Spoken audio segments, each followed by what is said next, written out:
They say birthdays are for celebration. Mine turned into a funeral for my peace of mind. My name is Julian Price. I'm 38 years old. I live in a converted loft in downtown Seattle, the kind of place with raw concrete walls and views meant to impress guests I rarely had. I used to think it looked cool. That night, it just looked empty. I had planned a small gathering.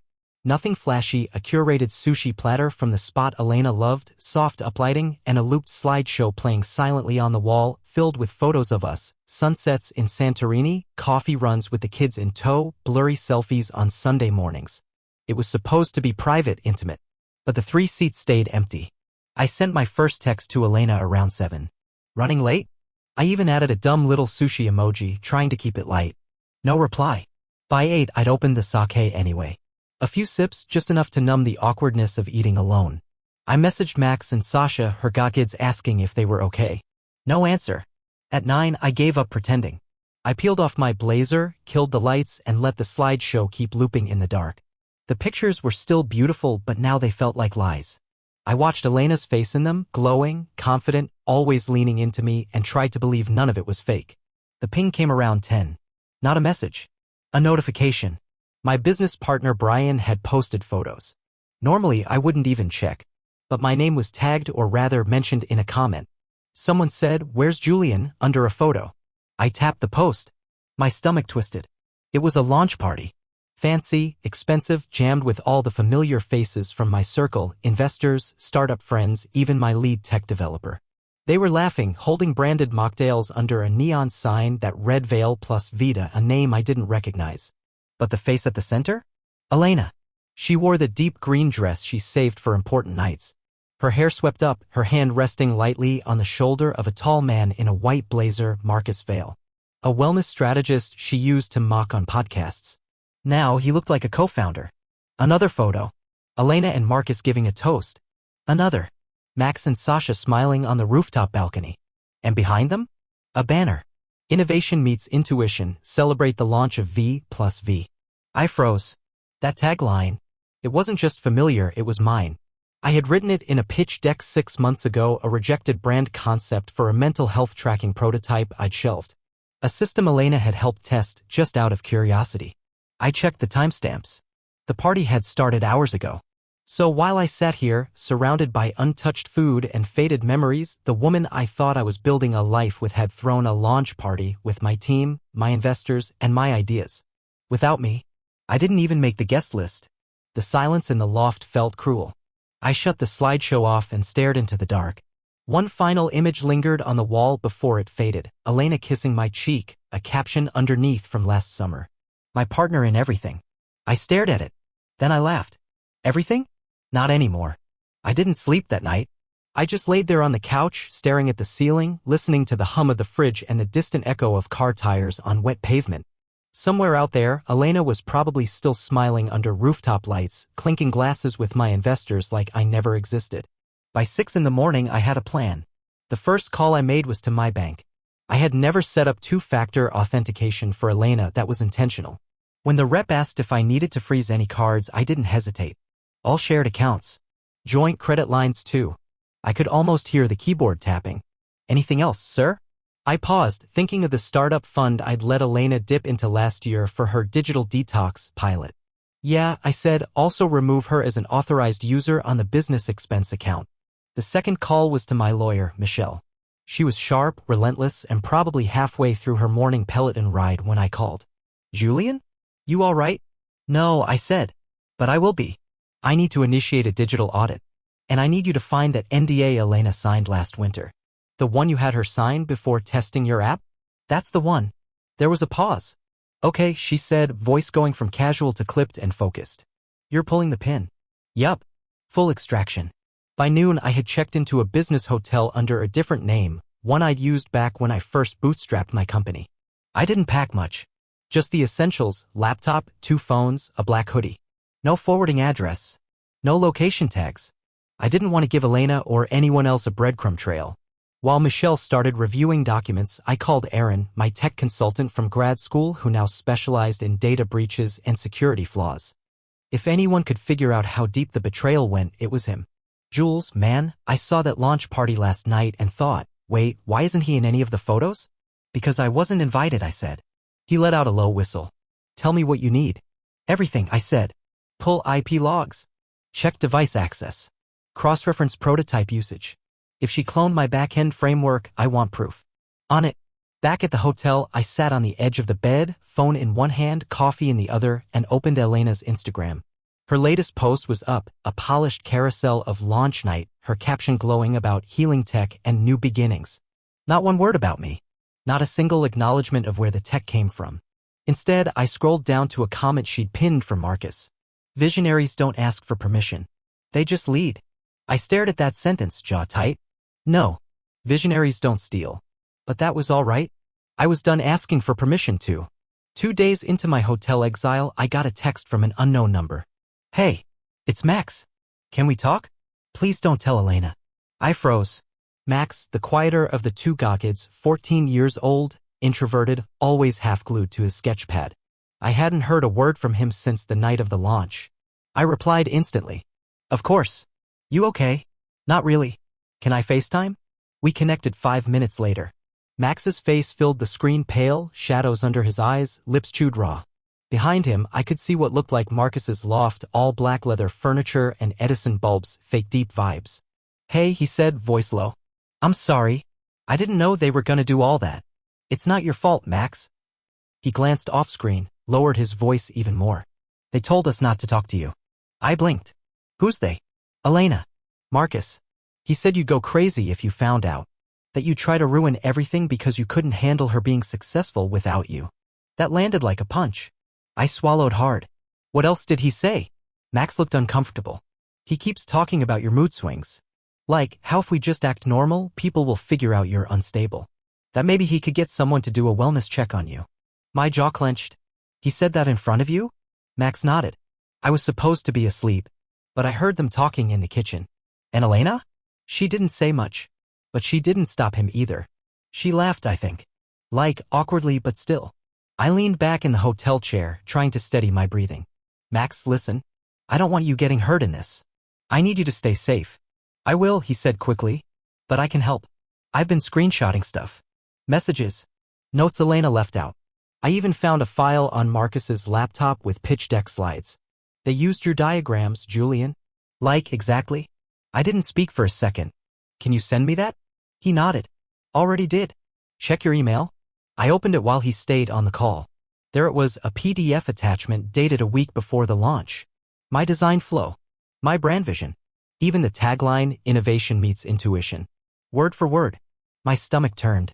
Max, this is good. You just became the most important person in the story. He gave a nervous smile. Does this mean Elena's in trouble? I nodded. Yeah. Real trouble. An hour later, Michelle called. Her voice was grim. Elena filed incorporation papers 6 weeks ago. Used your diagrams, your name listed as co-founder, forged signature. It's fraud, Julian. Documented and traceable. I smiled for the first time in days. Cold. Calculated. Good, I said. Let's go get what's mine. The deeper we dug, the uglier it got. Aaron, my college buddy turned cyberforensics consultant, called me 3 days after Max sent the files. He was giddy, the kind of buzzed excitement that meant something big had dropped. You're not gonna believe this, he said, practically vibrating through the phone. They've been hiding money. And not just a little. How much? Enough to open 2 satellite offices, launch a marketing campaign, and lease a workspace in Soho. All off the books. I blinked. They're moving real capital? Aaron chuckled. Through crypto wallets. Smart, but not smart enough. Marcus isn't a coder. He left digital fingerprints everywhere. Transaction hashes linked directly to a cold wallet Elena accessed from your old MacBook. I sat back in the stiff hotel chair, the gravity sinking in. She used my machine? Not just used it. She named one of the folders J-Concepts_Final 2. Same one you used for your original prototype builds. She probably thought no one would check version history. I closed my eyes for a second. Elena always said she hated cloud backups. Guess she forgot I never turned mine off. Anything else? Aaron hesitated, then lowered his voice. Marcus has a pattern, man. We traced his last 4 partnerships, all women. All promising startups. He gets in, goes full co-founder, siphons assets and contacts, then ghosts when the money dries up. Any criminal record? Nothing that stuck. One woman tried to file fraud charges 2 years ago. Name's Andrea Moss. We found her LinkedIn. She's a wellness coach now, barely making ends meet. But she mentioned Marcus by name in an old forum thread. Called him a predator in a blazer. I let out a breath through my nose. That sounded exactly like him. Julian, there's more, Aaron continued. We found messages between Marcus and one of your Series A investors. He reached out after the launch. Said you'd been erratic, hard to contact.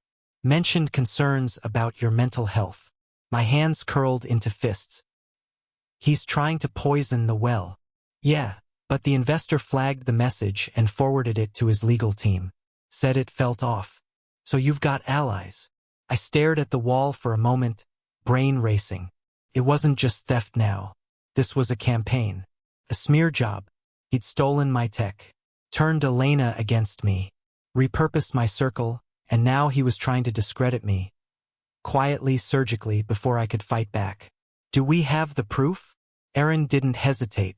Enough to bury them both. Emails, file metadata, IP traces, even calendar invites showing Marcus pitched your app as his own. All documented. Send it all to Michelle, I said.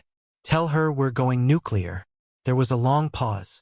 Julian, Aaron said carefully. They think you're out of the picture, licking your wounds.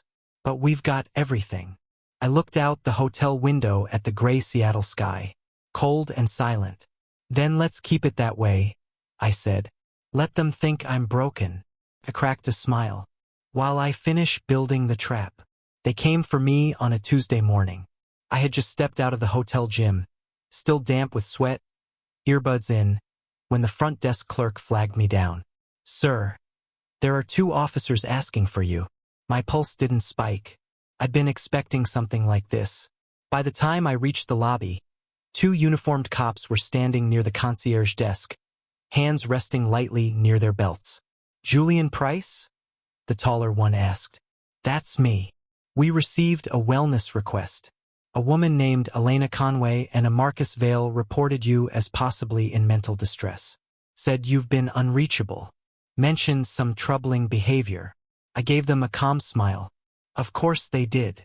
The shorter officer squinted at me. Mind answering a few questions, sir? Sure, I said, motioning to the lounge. Let's make it quick. I've got a Zoom deposition in 30. I sat across from them and pulled out my backup phone. Tapped the folder labeled Response Pack A. Let's get something straight, I said, voice cool. This is a premeditated smear campaign tied to intellectual property theft and fraud. I have documented proof. The taller officer raised an eyebrow. I handed them the tablet with everything ready. Timestamps of my financial locks, copies of the forged co-founder agreement with my fake signature, Elena's NDA with metadata logs, even footage of her accessing my prototype folder, all time-stamped and location verified. I kept going. Here's a letter from my primary care physician, stable. No history of mental health issues. Here's documentation showing I've been working remotely and staying at this hotel under legal advisement due to an ongoing IP dispute. These wellness claims are retaliatory. They read in silence. Then came the crypto wallet screenshots. Funds diverted into shell accounts tied to Marcus. Notes from Mac's witness statements. Finally, the last page. An affidavit from my lead investor, stating Marcus had reached out to spread concerns about my stability, which the investor called deeply unprofessional and defamatory.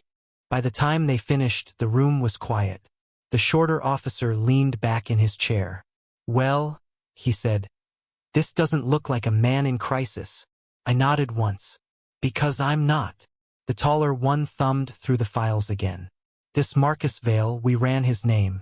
There are some past complaints. Nothing on record yet, but your lawyer may want to follow up.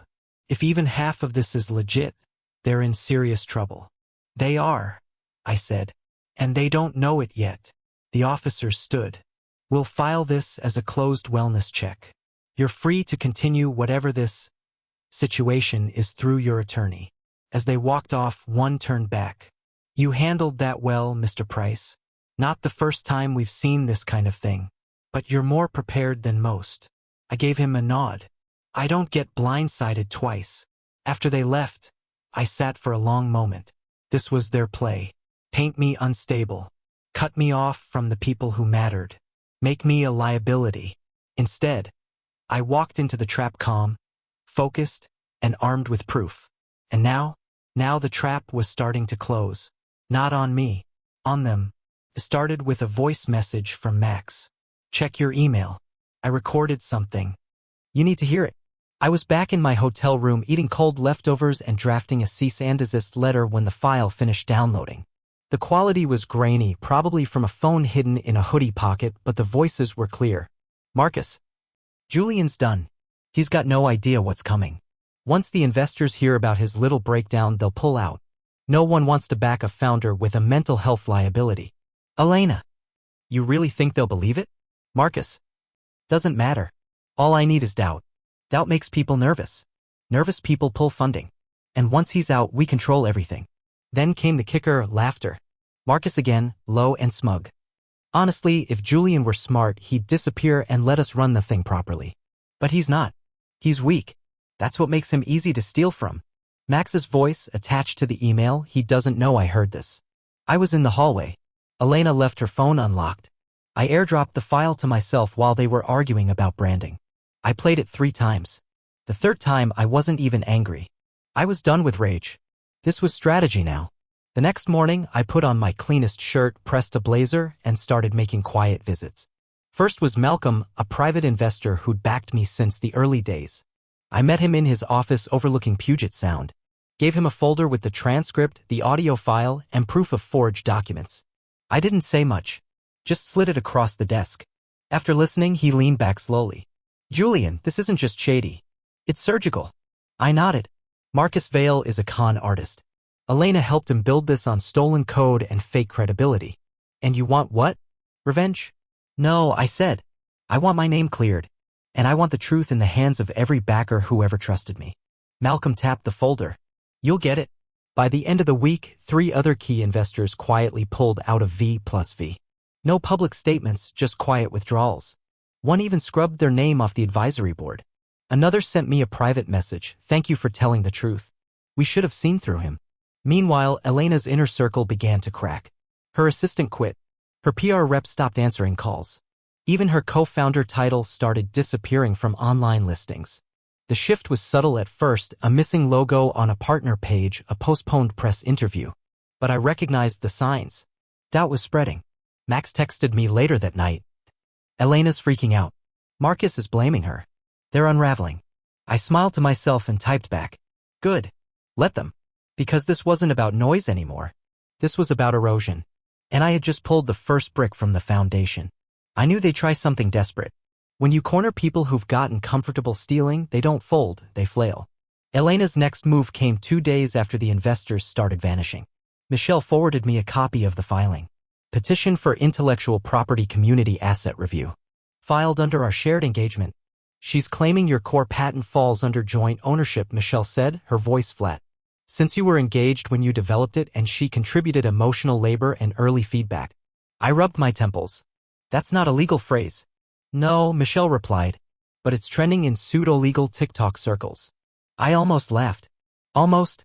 Instead, I opened my secure folder and pulled out what I'd been holding back for this exact scenario, the signed NDA Elena had executed the night she first previewed the prototype, witnessed by our tech lead and notarized through an online platform. It specifically outlined the IP boundaries, her role as a non-developer, and the clause stating she could not copy, share, or claim derivative rights. Michelle whistled through her teeth. She walked into this with a lit match and you're holding a fire hose. Let's use it. Within hours, she filed a motion for injunctive relief, citing intellectual theft, forged incorporation documents, and misappropriation of assets. Our motion included screenshots, version logs, audio from Max, and testimony from Aaron. We didn't just allege wrongdoing. We proved it. By Friday morning, a King County judge signed off on the injunction. All accounts linked to V+V were frozen. Elena's personal and business assets flagged. The startup's funding pipeline halted mid-transfer. And Marcus? He made a mistake. We'd baited him with a test transaction, a fake crypto wallet seeded with funds from an account tied to one of my holding companies. Aaron traced the moment Marcus accessed the wallet using a VPN routed through a burner laptop. What he didn't know was that the laptop had been registered to another of his shell companies, one he'd failed to properly cover up. The crypto transfer itself had a trace marker baked in just enough to prove intent to misappropriate corporate funds. The next morning, Marcus Vale was arrested for attempted digital fraud and wire manipulation. He was handcuffed leaving a wellness expo, still wearing a microphone. The footage made it online by noon. A blurry clip, but clear enough to hear him snarl at the officers. "This is a misunderstanding. I'm a wellness architect." The irony wasn't lost on anyone. Later that afternoon, I walked into the courthouse for the injunction hearing. Elena was already seated, jaw tight, eyes puffy but dry. She didn't look at me. Michelle handed our packet to the court clerk. Elena's lawyer barely made it through the opening statement before the judge interrupted. "You're arguing creative contribution while sitting on forged documents. I'd advise you to reconsider your position." And just like that, the room shifted. We weren't the ones under attack anymore. We were the ones holding the receipts. When we stepped out into the hallway, I could finally breathe. Not because it was over, but because the storm had started blowing the right direction. And this time, I wasn't the one standing in the rain. The message came through Michelle late on a Sunday evening. Elena's lawyer reached out. "She wants to talk deal terms." I didn't respond right away. I just stared at the hotel TV where a muted cooking show looped in the background. Everything about this past month had been cooked, overdone, burnt, and served cold. Michelle continued, "They're offering full dissolution of V+V," and Elena walks away. "But she wants to avoid jail," I said quietly. "Exactly." I didn't say anything for a few seconds. "Then, what's she willing to admit?" Michelle cleared her throat. "Fraud. Forged documents. The unauthorized use of IP. She'll do it in writing and in public if you agree not to pursue criminal charges." "And the money?" "She's proposing to repay in installments. Through community restitution." I tilted my head. "Meaning?" "She volunteers with youth tech programs, gives back what she stole by teaching instead of wiring cash she doesn't have. Makes her look redeemed. Makes you look merciful." I let out a breath. It was what I wanted in a way. Not vengeance. Not a trophy win. Just accountability where people could see it. Where it mattered. "Fine," I said. "But she posts the apology herself. Video format. No filters. And she names names. She admits Marcus helped her build V+V on stolen work." Michelle was silent for a beat. "You sure?" "She tried to erase me," I said. "She doesn't get to rewrite what happened." The deal came together in 3 days. Elena's team pushed back on the video, tried to negotiate it down to a written statement. I refused. She finally relented. It went live on a Tuesday. She wore a plain sweatshirt. No makeup. No PR polish. Just shaky breath and that tight look behind the eyes I recognized from the night she'd told me she wasn't ready to get married until her launch was stable. Her voice cracked halfway through. "I used technology one had no right to claim. I hurt someone who trusted me, not just personally, but professionally. I let Marcus Vale manipulate my choices, but I also let ambition cloud my ethics. Julian Price built the platform. V+V was not my idea. I stole it." The video hit 10,000 views in 4 hours. Her startup site went dark the same day. She was dropped from 2 panels, lost a guest lecture spot, and her LinkedIn quietly reverted to consultant, Seattle area. Last I heard, she'd moved back in with her parents in Yakima. Her social feeds vanished. No more rooftop shots, no green dresses, no hashtags. Just digital silence. Max and I signed a lease on a 2-bedroom apartment the next week. It was smaller than the loft but warmer somehow lived in. He chose a bedroom with big windows and lined the walls with sketches of cities he wanted to visit. As we unpacked our books and wired up our Wi-Fi, he looked at me and said, "It feels clean here." It did. Not perfect. Not fixed. But clean. And that was enough to start over. 6 months later, I stood in front of a small crowd in a glass-walled co-working space in Capitol Hill watching Max pin the first flyer on our new community board. IP shouldn't mean invisible person. The tagline was his idea. We'd officially launched the Hatchlight Project, a startup incubator for creators who'd had their ideas stolen, sometimes by partners, sometimes by employers, sometimes by people they called family. We offered legal clinics, mentorship, and something most people didn't realize they needed until it was gone, someone to tell them they weren't crazy. The guest speaker that night was a woman named Andrea Moss. The one Aaron had found months ago, the first to call Marcus a predator in a blazer. After the event, she found me near the snack table. Her voice trembled slightly. "I watched your name clear in real time," she said. "It meant something. For people like me, it meant everything. I didn't know what to say to that, so I just nodded, offered her another sparkling water, and let the silence hold. Max wandered over a few minutes later, holding a stack of surveys. People really like the space, he said, handing me the feedback. One guy asked if we could do a whole podcast about fake founders. I raised an eyebrow. You volunteering to host? Maybe. I mean, I've seen some stuff. That made me laugh. The kind that hits your ribs gently, not like a punch. Max had changed in those 6 months. He still carried the quiet caution in his eyes, but now it came with a sharper edge. He'd started speaking up in meetings, sketching out designs for youth outreach, even mentoring other teens who felt left out of their own homes. One afternoon, he told me, "I didn't realize how messed up it was until I saw you fight back. Most people just get quiet." He wasn't wrong. I got quiet too for a while. Then I stopped. And just when I thought that chapter was closed, she came back. It was a rainy Thursday. The office was quiet. I was locking up when I heard the knock on the glass door. Elena. She looked like a shadow of herself. Hair pulled back, clothes plain, hands tucked into the sleeves of a gray cardigan like she was trying to disappear inside it. "I'm not here to start anything," she said. I wanted to say I'm sorry again, in person." I didn't open the door. We just stood on opposite sides of the glass, the rain framing her face in streaks. "I was weak," she said. "I followed someone because it felt easier than building something alone." I nodded once. "That's what cowards do." Her eyes didn't flinch. "I know. I just needed to say it. One more time." And then she turned and walked away. I watched her figure disappear into the drizzle, and for a second, I didn't feel hate. I didn't feel anything. Just done. Max came up behind me, hoodie up, backpack slung over one shoulder. "Was that?" "Yeah," I said, locking the door. "You okay?" I nodded. "Yeah, I think I am."